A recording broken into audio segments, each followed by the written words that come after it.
Chief election commissioner Gyanesh Kumar ఇబ్బందుల్లో పడ్డారు. ఆయన అభిశంసనకు రంగం సిద్ధమైంది. కాగా అభిశంసన తీర్మానం ప్రవేశపెట్టడానికి ఇవ్వడానికి ముందుగా లోక్సభకు అలాగే రాజ్యసభకు నోటీసులు ఇవ్వాల్సి ఉంటుంది. కాగా సర్ ప్రక్రియ అమలుకు సంబంధించి జ్ఞానేష్ కుమార్ వ్యవహరించిన తీరు ప్రతిపక్షాలకు ఆగ్రహాన్ని తెప్పించింది. ప్రక్రియ అమలు విషయంలో అధికార పక్షమైన బీజేపీకి ఆయన కొమ్ము కాశారని ప్రతిపక్షాలు ఆరోపించాయి.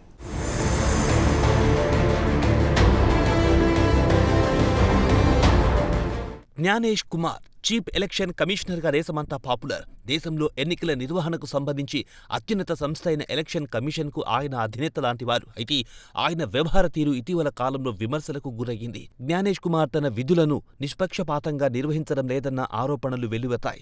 ప్రతిపక్షాలు పెద్ద ఎత్తున ఈ ఆరోపణలు చేశాయి.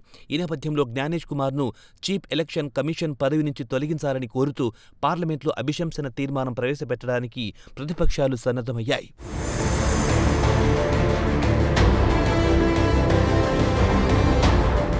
కాగా సుప్రీంకోర్టు న్యాయమూర్తి అభిశంసనకు అనుసరించే ప్రక్రియే చీఫ్ ఎలక్షన్ కమిషనర్ పదవి నుంచి ఎవరైనా తొలగించడానికి కూడా వర్తిస్తుందని రాజ్యాంగ నిపుణులు వెల్లడించారు. కాగా అభిశంసన తీర్మానం ప్రవేశపెట్టడానికి ఇవ్వడానికి ముందుగా లోక్సభకు అలాగే రాజ్యసభకు నోటీసులు ఇవ్వాల్సి ఉంటుంది.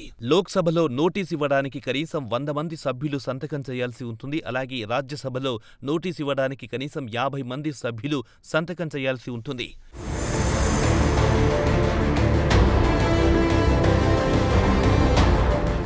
కాగా సదరు నోటీసులపై ఇండియా కూటమిలోని అన్ని రాజకీయ పార్టీలకు చెందిన ఎంపీలు సంతకాలు చేశారు. అలాగే ఇండియా కూటమి నుంచి బయటకొచ్చిన ఆమ్ ఆద్మీ పార్టీ ఎంపీలు కూడా సంతకాలు చేయడం విశేషం.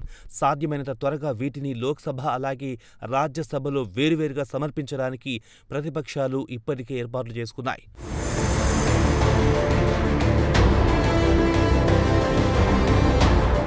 కాగా భారతదేశ చరిత్రలో చీఫ్ ఎలక్షన్ కమిషన్కు అభిశంసన నోటీసులు ఇవ్వడం ఇదే తొలిసారి కాబోతుంది.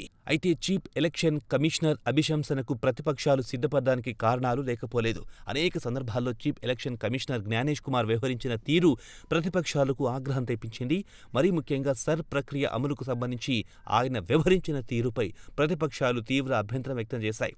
ప్రక్రియ అమలు విషయంలో అధికార పక్షమైన బీజేపీకి ఆయన కొమ్ము కాశారని ప్రతిపక్షాలు ఆరోపించాయి. ఈ నేపథ్యంలో ఈసీపై టీఎంసీ అధినేత్రి పశ్చిమ బెంగాల్ ముఖ్యమంత్రి మమతా బెనర్జీ పలు ఆరోపణలు చేశారు. ఒక దశలో అది ఎలక్షన్ కమిషన్ కాదు, బీజేపీ కమిషన్ అని మమతా బెనర్జీ వ్యాఖ్యానించిన సంగతి తెలిసిందే.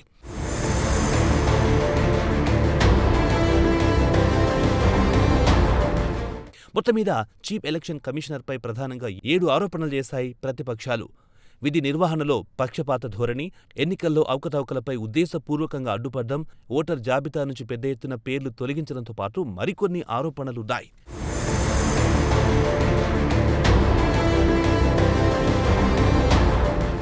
చీఫ్ ఎలక్షన్ కమిషనర్ తొలగింపు వ్యవహారానికి సంబంధించి కొన్ని నియమ నిబంధనలుంటాయి. సదరు తీర్మానం ఆమోదం పొందాలంటే ఆయా సభల్లో మొత్తం సభ్యుల్లో సగం మందికి పైగా అలాగే ఓటింగ్కు హాజరైన వారిలో 3/2 మంది మద్దతు ఇవ్వాల్సి ఉంటుంది. కాగా నోటీస్ ఆమోదం పొందాక లోక్సభ స్పీకర్, రాజ్యసభ చైర్మన్తో పాటు మరొకరిని కలుపుకుని 3 సభ్యులతో కమిటీ ఏర్పాటు చేస్తారు. చీఫ్ ఎలక్షన్ కమిషనర్పై వచ్చిన అభియోగాలను ముందుగా ఈ కమిటీ విచారిస్తుంది.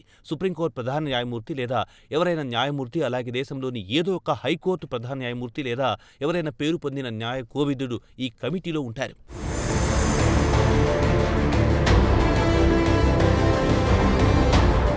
కమిటీ నివేదికను పార్లమెంట్లో ప్రవేశపెట్టిన తర్వాత చర్చ ప్రారంభిస్తారు.